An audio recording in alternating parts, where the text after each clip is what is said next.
This is WFYI News Now. It's November 18th, and I'm Abriana Herron. On today's show, reproductive rights advocates are concerned about certain medication being restricted in the future. A new report shows most conduct targeted by Indiana's HIV criminalization laws carry no risk of transmission. And Indianapolis opens a new permanent supportive housing complex. The idea is to move you in, solve that housing crisis, and then work with you on all those barriers at your own rate and pace, at your own time, but yet we're always here every step of the way.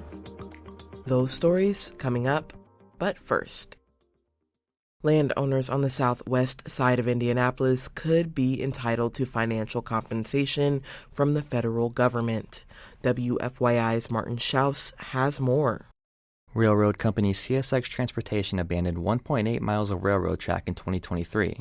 Under state law, the land, which is along Kentucky Avenue, is supposed to revert back to its previous owners. Some have speculated that a rail-to-trail project could be built on the now abandoned land. Attorneys from the law firm Lewis Rice held informational meetings this week for property owners. The attorneys said that the government is able to seize the land and turn it into a trail through eminent domain. Attorney Lindsay Britton says property owners are often surprised and confused when these cases come up. They sometimes are a little bit unsure of what's happening, and so we like to hold these town hall meetings or open houses and be able to talk to landowners, let them know what's happening and what their rights are.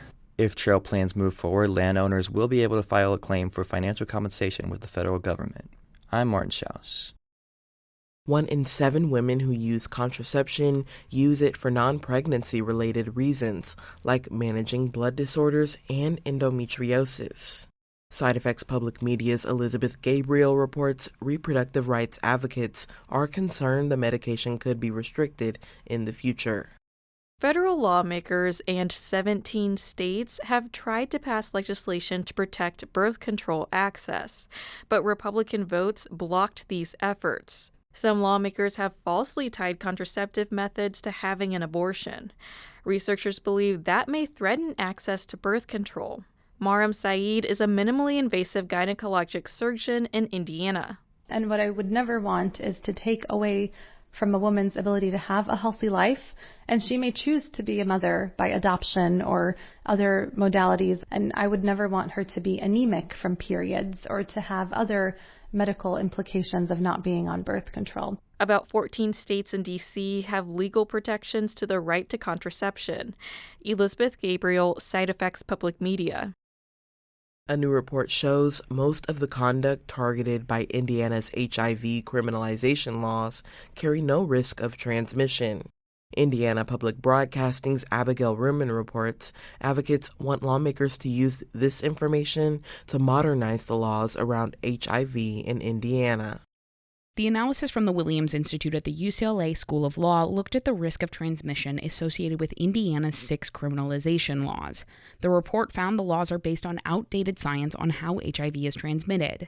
Carrie Foote is one of the researchers and also leads HIV modernization movement in Indiana. She says these laws create stigma around a chronic but manageable condition. It sends the message to you that you are a potential criminal. You are potentially a very bad person. People with HIV, because of their health condition, are not inherently bad people. Foote says these laws also disincentivize people from getting tested because prosecution can depend on someone actually knowing their status.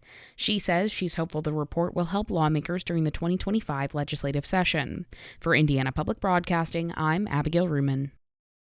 And for our final story today, Indianapolis opened a new permanent supportive housing complex last week.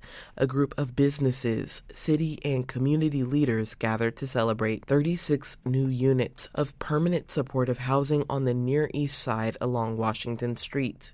The housing units provide a place to live alongside supportive services. The complex includes spaces for healthcare, mental health, recovery support, and legal services. The complex is called Compass on Washington. It will be managed through a partnership between Inglewood Community Development Corporation and Horizon House. Teresa Wessel is the CEO of Horizon House, a nonprofit that provides supportive services for people experiencing homelessness during the day. She said the new housing complex will give people a boost. The idea is to move you in, solve that housing crisis, and then work with you on all those barriers at your own rate and pace, at your own time, but yet we're always here every step of the way.